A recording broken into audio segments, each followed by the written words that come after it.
Hi everyone. Assertive discipline. Assertion, discipline. In the context of teaching and learning. The teacher is the captain in a classroom. The teacher has a right. Similarly, the parent is the captain in the house. It is not an authoritative, autocratic leadership, but it is a collaborative, democratic leadership. This is what we have seen so far.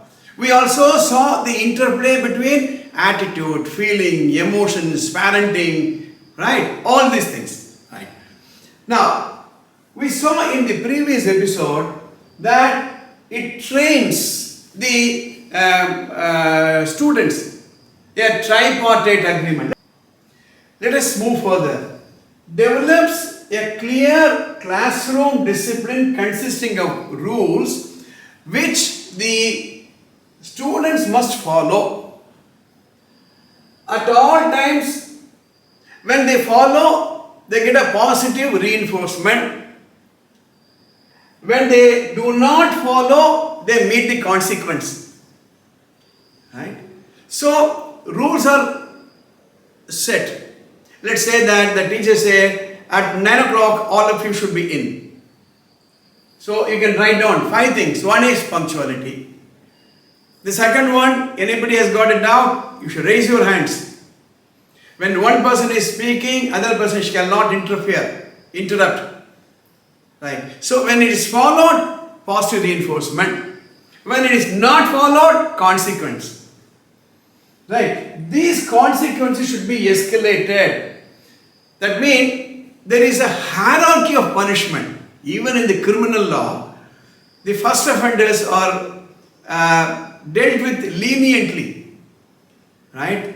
It's called the Probationary Offenders Act. Even on the road, when you are what happens when you don't follow the traffic signals, immediately your license is not cancelled.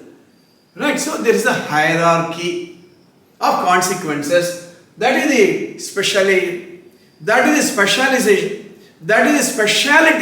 of assertive discipline. And assertive discipline also assumes students will misbehave. Now, let us think about it for a while. Which is natural? Discipline or indiscipline? When a child is born, when a baby is born, the baby does not look at the watch and decide to cry or not to cry. Right? The baby is not looking for time for the natural call. The baby will refuse to eat.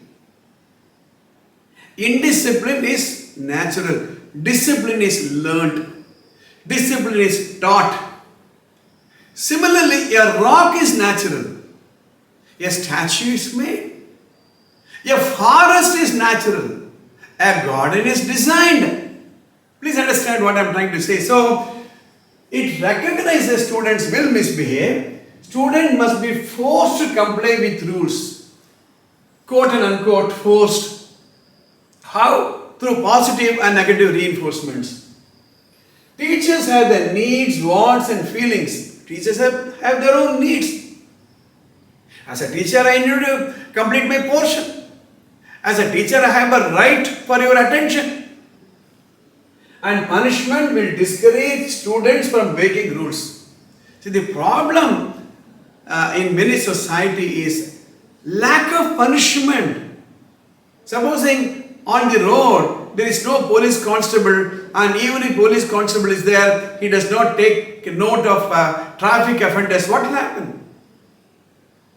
Right? So there has to be an action and a consequence. Right? So these are some of the basic principles of assertive discipline. Now there are 2 other things I thought in this episode I'll complete, so then the next episode I'll go deeper into that. There are 2 things you should know. Positive reinforcement and negative reinforcement. Maybe you can take down one more word, punishment. So, positive reinforcement, negative reinforcement and punishment. Positive reinforcement is the process of encouraging or establishing a pattern of behavior by offering reward. You do this, I'll give this. Right? You do your homework, I'll give you a reward. You control your TV time, I will reward you. Positive reinforcement. So, any behavior which is rewarded will be reinforced. Negative reinforcement. In fact, this is the Skinner's contribution in the theory of apparent conditioning. Negative reinforcement, a response behavior is strengthened by stopping, removing, or avoiding a negative outcome. Please understand. Many people mistake negative reinforcement as punishment. Now, if you want to avoid a consequence, you remove a behavior which is causing that consequence. That is the negative reinforcement. Negative reinforcement works to strengthen the behavior by removing the consequence. I'll give an example. If you don't want to be caught in the traffic by the constable and fined, wear your helmet. Nobody wants to be caught. If you don't want a mark to be deducted for poor handwriting, do copywriting, handwriting. So, the consequence of one mark being deducted, you don't like it? Okay, do handwriting. If you want a reward and I give you a reward for doing a thing, it is positive reinforcement.